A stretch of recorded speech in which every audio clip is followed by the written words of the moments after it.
Welcome back. I'm the Watch King. On this video, we are going over a Zodiac Seawolf. This watch is definitely not talked about as much as it should be, so we are going to show some love. And this is the first time Zodiac is on the channel. So without further ado, let's hop straight into it.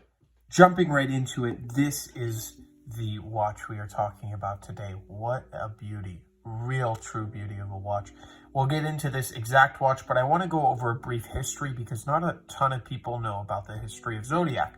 Zodiac was a watch company founded by a master watchmaker, and it was always pride on its quality and design.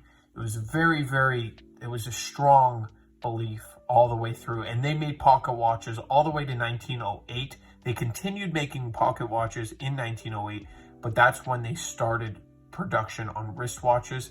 They are known to a lot of the community and watches to be the first automatic sports watch ever made. Now, we'll get into that in a little bit, but they're also known as 1953 for this particular model, and then the subsequent Super Seawolf, which actually was worn by the Navy SEALs. So that's a really cool thing, and they adopted this Zodiac brand. The brand actually didn't start as Zodiac, but actually trademarked it the same year as 1908 when they first started wristwatches. They started putting the name Zodiac, and it's always been a Swiss brand. Now it's actually owned by Fossil Company, and they make these watches. So I think it's one of the only watches that they make that are really, really good. I've heard only good things from new ones. I haven't actually had any hands-on experience on the new brand done with Fossil, but I've heard many good things. So that's where Zodiac is now. They're using these crazy cool designs. Jumping into this exact watch, this is the iconic Seawolf 60s, 70s era. The sky blue, baby blue bezel, backlight, super famous, iconic. This watch is the black dial. As you can see, there was some moisture that got in. It's not where it's not damage, in my opinion. This is what we call patina. Damage, there's a fine line between damage and patina, but this is definitely one where I would consider it patina, in my opinion, just because it kind of really, it looks nice. It adds to the watch.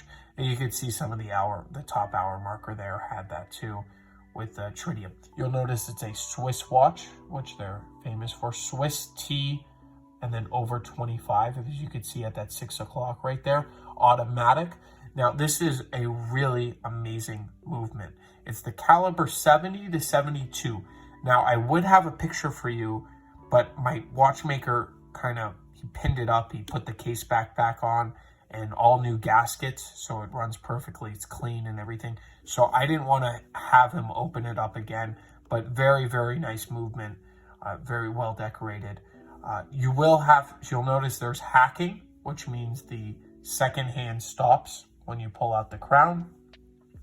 I should say not super iconic, but the crown is a special patent used for these crowns, and the case backs right there at midnight snaps over. Super nice. These movements they are workhorses. I mean, these watches are just considered to be jewel watches, same as the Submariner back in the day, but they just didn't have the marketing to become the Rolex, right? They didn't have that type of stuff. So you're getting unbelievable value when you buy a watch like this. So now we're going to get into the lume here. We're going to turn off some lights. Right, so I didn't even put the light directly on it yet, but look at that.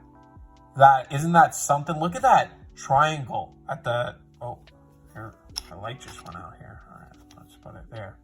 Look at that triangle right there, right? So that's just crazy. We have the black light cooperating with us right now. Look at that. That's just insane. And this is tritium, not radium. Radium you would typically see like that. When you put it away, you see how it glows for a bit? That just shows you that, yeah, I mean, not as long as radium would, but wow. And it's even more vibrant off camera. So really, really cool.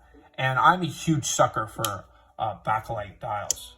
Really, really am. So what do you think of this watch? We're going to talk really quick about value. I typically don't talk about that, but this watch has done a tremendous Rocky moment where it's come back from the grave. These watches used to trade under $1,000.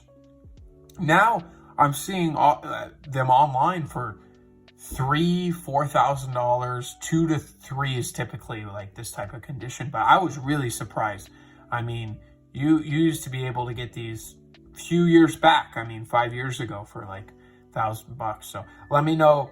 I'm not, an expert in that, but I just did some quick Googling searches, and that's what people are looking for on these. And I'm happy for that. I think this watch deserves that value increase. This is the one watch that I will say, like, Zodiac needs that recognition. And I heard they're producing really good watches. So let me know your opinion. Would you buy vintage Zodiac?